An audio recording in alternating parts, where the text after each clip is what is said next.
All right, y'all. So while everybody is talking about Graham Plattner's skull and crossbones tattoo, here's what's going on the right. We have yet another Republican Nazi group chat. I repeat, we have yet another Republican Nazi group chat. So last time it was the young Republicans.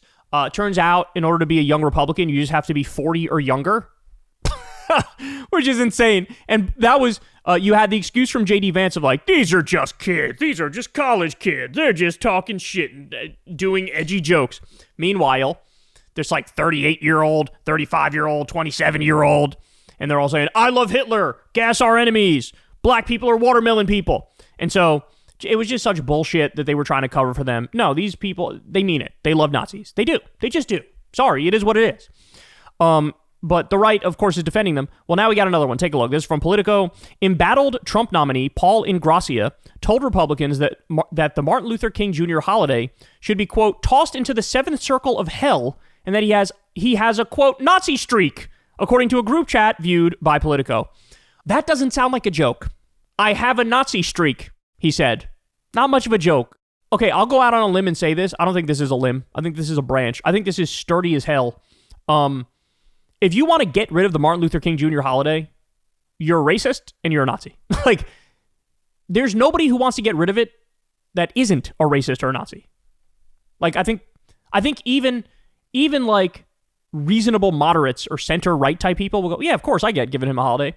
But these assholes, they're just truly, truly racist. So here's one example of something that's in the article. In February 2024, Ingrassia wrote, quote, we need competent white men in positions of leadership. The founding fathers were wrong that all men are created equal. We need to reject that part of our heritage. Not very subtle, and not much wiggle room to pretend like that was a joke. All right, here's more. MLK Jr. was the 1960s George Floyd, and his holiday should be ended and tossed into the seventh circle of hell where it belongs. So he compared MLK to George Floyd. That's fucking wild, bro. Somebody replied to him. This is in a Republican group chat. Somebody replies, Jesus Christ. You know, when you lose the other Republicans, holy shit, do you know that you went too far? How about this one? I do have a Nazi streak in me from time to time. I will admit it. Wow. All right, next. Never trust a Chinaman or an Indian. Never, in all caps. The only people who are allowed to say the word Chinaman is like, if there's like some 92-year-old guy or woman who's, still alive, who has been fucking a hermit for decades and decades and decades, I could sort of see that person saying Chinaman. Like, what are you, from fucking 1897? Chinaman? Chinaman. Bro, you're about to see homies breaking out like the old school slurs, the slurs that are different. He's like, opening up the book of slurs to try to find new slurs or old school slurs that he could bring back to go after the different groups. I said we're making Kwanzaa illegal in the next Trump administration. That was the gist of my tweet. No Moulignan holidays, which, by the way, he actually spelled the slur Moulignan wrong here too, might I add. From Kwanzaa to MLK Jr. Day to Black History Month to Juneteenth, every single one needs to be eviscerated. For those of you that don't know, Moulignan is an Italian slur for black people. And, racist Italians would say either Moulignan or Mouli is the other way they say it. And Moulignan means, I think it's Italian for eggplant. And the slur comes from Italians basically like mocking the skin color of black people, saying, oh, their skin color is dark like the color of an eggplant, basically. That's where that comes from. So, his last name is Ingrassia, clearly very Italian, right? Why do people like this want to get involved in politics? Like, if this is how you feel, if all you feel all the time is like a seething hatred for all the minority groups and everybody who's not exactly like you, why are you getting involved in politics? Politics is supposed to be, hey, this is where we craft the rules and regulations and create a society and create a system that works for everybody, and we try to make it better on a regular basis. But clearly these people are like, no, my goal is I want to make it worse. I want to make the system worse. Like, why are you in politics?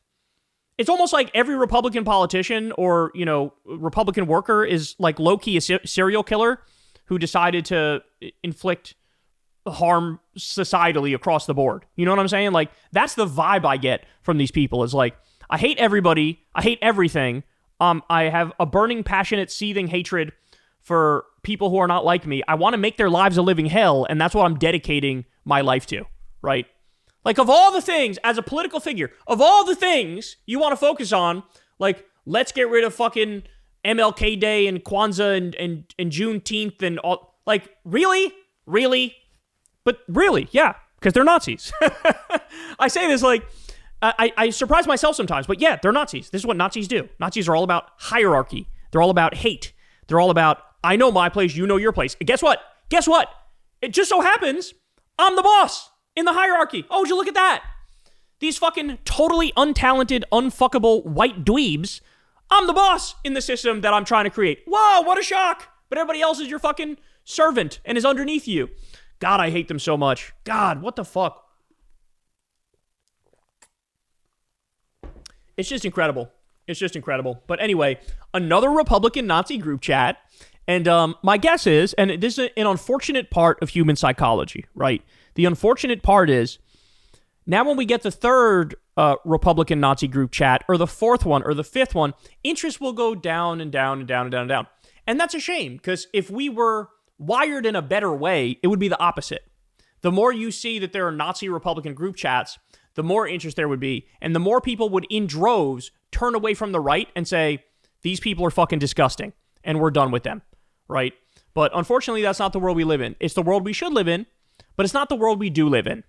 But look, I hope, oh, he actually did, Trump had appointed him for some position. He withdrew. So that's good. At least there's some accountability still out there somewhere. A lot of the people in the last group chat, same thing. But what's interesting is there's a contingent of like Groyper types online who are out there going, hey, fuck you if you abandon our young Nazis. And so, guys, I give it, 5 years?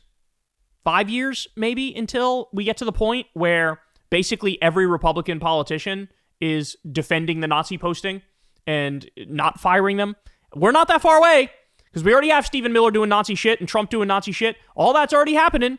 So how much longer until there is zero internal pushback to the Nazis on the right? I really don't think we're too far. All right, y'all, that's the show. I love y'all very much. Everybody, please do me a big favor. Subscribe to the channel. You could also support the show on Patreon. Sign up for Crystal, Kyle, and Friends as well. Go subscribe to the Corns World YouTube channel. Thank you for joining me. Everybody have a great rest of your day, and I'll see you back here, same place, same time, tomorrow. Peace. Hey, y'all, do me a favor and like and subscribe. It helps out big time in the algorithm. Click the bell as well for notifications when videos drop, and watch that video on screen right now. You know you want to.